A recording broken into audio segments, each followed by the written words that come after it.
अस्सलाम वालेकुम नाज़रीन, मां आहियां शुएब अली उमरानी ऐं तव्हां ॾिसी रहिया आहियो BR टाइम न्यूज़। सभ खां पहिरियां शामिल कंदासीं हीअ रिपोर्ट। 2018 वारी सेनेट चूंड में मुबैना तौरु वोट विकिरो कंदड़ KPA जे MPS जी वीडियो साम्हूं अची वई।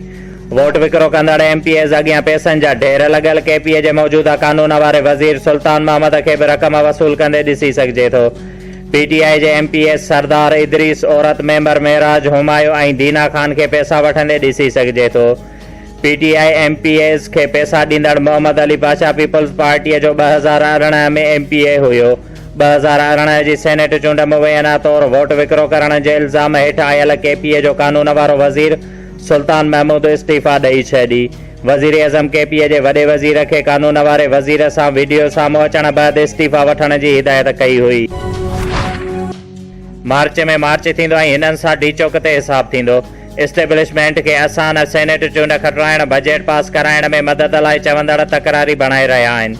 Peoples Party chairman Bilawal Bhutto ज़रदारीअ जो हैदराबाद PDM जे जलसे खे ख़िताब। हुन चयो त सिंध खे NFC मां पूरो हिसो न पियो ॾिनो वञे। इमरान खे सिंध तोड़े सिंध जो अवाम न खपे। इस्लामाबाद पहुची नालाइक ऐं नाअहल खे घर भेड़ो कंदासीं। नवाज़ शरीफ़ रहबर जे रूप में रहज़न आहे। नवाज़ शरीफ़ ई सियासत में पैसा खणी आयो। वज़ीर आज़म इमरान खान पार्टी तर्जुमाननि खे सेनेट चूंड बाबति सख़्तु जवाब ॾियण जे हिदायत कंदे चयो आहे त सेनेट में लॻंदड़ मडीअ खे रोकण लाइ ओपन बैलेट चाहियूं था, पर अपोज़िशन रंडक बणियल आहे। PDM सरबराह मौलाना फज़लुर रहमान चयो आहे त असांजी जंग कानून, आइन ऐं अवाम जे वोट लाइ आहे। जेसीं ताईं अवाम जे वोट खे इज़त न मिलंदी तेसीं ताईं असांजी जदोजहद जारी रहंदी। वफ़ाक़ी हुकूमत सूबनि जे हक़नि ते धाड़ा हणी रही आहे। अवाम कुझु ॾींहं सबुरु करे नाअहल हुकूमत खां जल्द छुटकारो ॾियारींदासीं। नून लीग अॻवान शाहिद खाकान अब्बासीअ जो हैदराबाद में PDM जे जलसे खे ख़िताब। महमूद खान अचकज़ईअ चयो आहे त PDM ठाहिण जो मक़सदु मुल्क मां ज़ुल्म जो ख़ात्मो आणणु आहे। वफ़ाक़ी काबीना सरकारी मुलाज़िमनि जे पघारुनि में वाध जी असूली मंज़ूरी ॾेई छॾी। केस तकड़ा उथाइण लाइ 30 नयूं एहतिसाब अदालतूं बि क़ाइमु करण जी मंज़ूरी। वज़ीर आज़म इमरान खान जी सदारत हेठि वफ़ाक़ी काबीना जे इजलास में अफ़गान ट्रांज़िट ट्रेड मुआहिदे में 3 महीननि जी वाध जी बि मंज़ूरी ॾिनी वई। मोरो भरिसां ॻोठ मोहम्मद मूसा कोराईअ में शरीफ़ कोराई, असगर कोराई ऐं अलह बचायो जे घरनि खे ओचितो बाहि लॻी वई, जंहिं सबबि घरनि में पियल समूरो सामान, सोन, कैश, कपिड़ा सभु सड़ी राख बणिजी विया। जॾहिं त बाहि लॻण सबबि 2 बकरियूं ऐं 3 वछ बि सड़ी मरी वई। मुतासिर खुलियल आसमान हेठि वेठल, जंहिं ते उन्हनि जो चवणु हुयो त असांजे न्याणे जो ॾाज पिणु घर में पयल हुयो, जेको पिणु सड़ी राख बणिजी वियो आहे, जंहिं ते उन्हनि वस वारनि खां मदद जी अपील कई आहे। नवाबशाह जा पढ़ियल लिखियल नौजवान पैराडाइज़ अलायंस प्राइवेट लिमिटेड जे नाले मुबैना जाली कंपनी हथां ठॻिजी विया। कंपनी OLX ऐं फेसबुक ज़रिए इश्तिहार ॾेई नौजवाननि खे घटि मार्कअप ते गाॾियूं ॾियण जी ऐं सीड़पकारी करण जा सब्ज़ बाग़ ॾेखारे करोड़े रुपया फबाए वई। मुल्क जे समूरनि वॾनि शहरनि में मज़कूरा डेकोरेटेड ऑफिसूं हुअण जो इंकिशाफ, जंहिं ते नवाबशाह प्रेस क्लब ते नौजवाननि जो एहतजाज।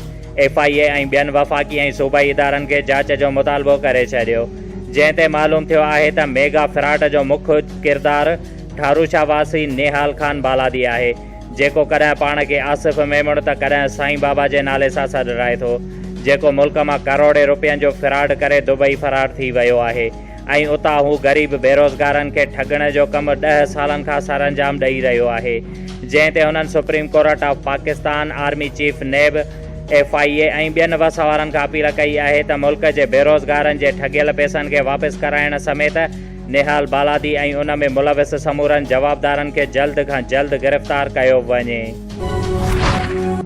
रेलवे इंतिज़ामिया जे तरफ़ खां बुछेरी फाटक बंदि करण जे ख़िलाफ़ शहरियुनि एहतिजाज कंदे रेलवे इंतिज़ामिया ख़िलाफ़ शदीद नारेबाज़ी कई, जंहिं ते उन्हनि जो चवणु हुयो त इंतिज़ामिया पारां हेवी गाॾियुनि जे लाइ फाटक खे बंदि करणु शहरियुनि ख़ासि करे पोरियतुनि सां वॾी नाइंसाफ़ी आहे, जंहिं ते उन्हनि मुतालबो कयो त फाटक खे हेवी गाॾियुनि लाइ खोलियो वञे। मिर्ज़ा ॻोठ में MPL क्रिकेट टूर्नामेंट, जंहिं में 6 टीमुनि हिसो वरितो, जेको 10 ओवर ते मुश्तमिल हुयो। मुक़ाबले खां पोइ 2 टीमूं फाइनल में अची वयूं, जंहिं खां बाद रिंद अलियुनि बलोच जो कप्तान मोहसिन रिंद टॉस खटी बैटिंग कई। बलोच अलियुनि 134 रन्सूं ठाहे 11 रन्सुनि ते मैच खटे वरितो। MPL जो chief guest Mohammad Ibrahim Biroi, Sudhir Ahmed Biroi, winner team जे trophy man of the match Imamdin बिरोईअ खे मिलियो। मेहरापुर में हुकूमती धुर जे शागिर्द विंग जे अॻवाननि पारां सहाफ़ी मुनवर हुसैन मुनवर जे ऑफिस ते हमिलो। खेसि तशदुद जो निशानो बणायो वियो, जंहिं ते सहाफ़िन मुनवर हुसैन सां इंसाफ़ जी घुर कई। ॿी सूरत में सख़्तु एहतिजाज कयो वेंदो। भिरिया सिटी लॻ क़ौमी शाहराह ते निपूड़ो भट्टी स्टाफ वटि PTM जे जलसे में शिरकत जे लाइ वींदड़ मेहरापुर खां गाॾी PPMN सरदार अबरार अली शाह जी अॻवाणीअ में हैदराबाद वींदड़ काफ़िले जी गाॾी साम्हूं ईंदड़ वेन सां टकराइजी पई। हादिसे में 5 PP जियाला ज़ख़्मी थी पिया, जिन खे तिबी इमदाद लाइ इस्पताल मोकिलियो वियो। शोएब अली फराणीअ खे ॾींदा इजाज़त। वधीक ख़बरुनि ऐं अपडेट्स लाइ ॾिसंदा रहो BR टाइम न्यूज़।